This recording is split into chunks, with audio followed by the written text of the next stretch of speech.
អូននេះបាទប្រកម្មរបស់ប្រទេសចៅចាគឺទីក្រុងបាងកកតែម្ដងកុំភ្លេចជួយ share ទាំងអស់គ្នាណាផ្ទះដៃ3ដងសិនយកលៀបយកជ័យ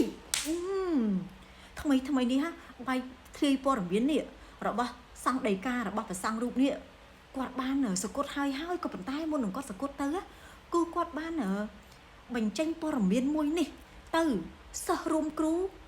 ឬក៏អ្នកបន្តវេនពីគាត់ចាគាត់ថាទីក្រុងបាងកកនឹងត្រូវលិចទឹកដល់ទៅជាន់ទី4បងប្អូនខ្ញុំមិនដឹងថាមួយជាន់នឹងមានជម្រៅប៉ុណ្ណាទេដឹងតែត្រឹមថាធ្វើឲ្យអាគារធំគឺបាក់រលំចាសឹងថាគ្រប់អាគារតែម្ដងនៅក្នុងទីក្រុងបាងកកនឹងអញ្ចឹងមានន័យថាមិនធម្មតាទេបងប្អូនហើយព័ត៌មានមួយហ្នឹងដែលបុគ្គលម្នាក់ដែលបានទម្លាយហ្នឹងណាគាត់ហ៊ានទម្លាយដោយសារតែអ្នកគ្រូផ្លាយគឺគាត់បានប្រកាសប្រាប់ប្រជាជនថៃក៏ដូចប្រទេសថៃហើយត្រៀមខ្លួនเนาะហ្នឹងហើយដល់ហើយទៅគាត់ក៏បានបង្ហើបរឿងនឹងតែម្ដងតែគាត់អត់ហ៊ាននិយាយជ្រៅទេចាដោយសារខ្លាចគេចាប់ដោយជំនាន់អ្នកគ្រូផ្លាយដំបូងណាសង្គ្រាមទី1ដែលអ្នកគ្រូផ្លាយគាត់និយាយរឿងទឹកជំនន់នៅហាត់ចៃអីហ្នឹងណាចាត្រូវលិចខ្លាំងអីហ្នឹងគឺ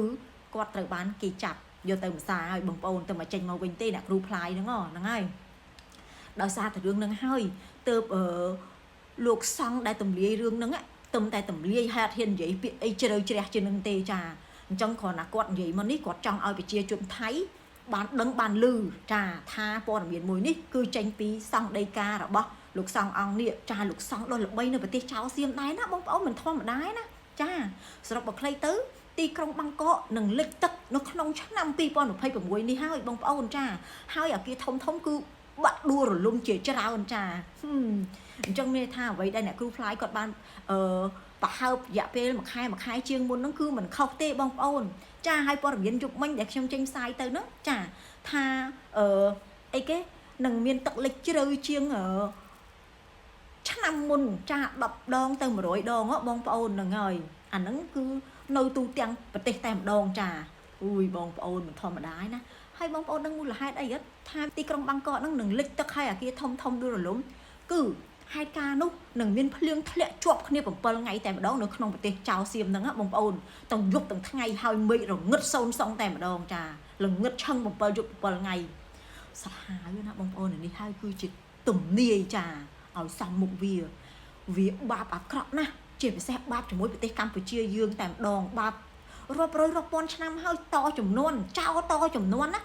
ពេលនេះដល់ថ្ងៃឧស្សាហ៍របស់វាឯងបងប្អូនចាជួយ share ច្រើនព័ត៌មានមួយនេះឲ្យប្រជាជនខ្មែរយើងបានដឹងបានឮចាហើយយើងទាំងអស់គ្នានឹងចាំមើលថាតើប្រទេសចៅសៀមនេះជាពិសេសទីក្រុងបាងកកជាពិសេសវាំងរបស់វាតែម្ដងនឹងរលាយរលត់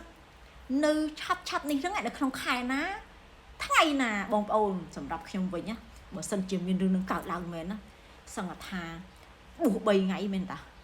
និយាយតាមត្រង់ហ្មងបួស3ថ្ងៃហ្មងហូបអាហារបួស3ថ្ងៃអរគុណច្រើន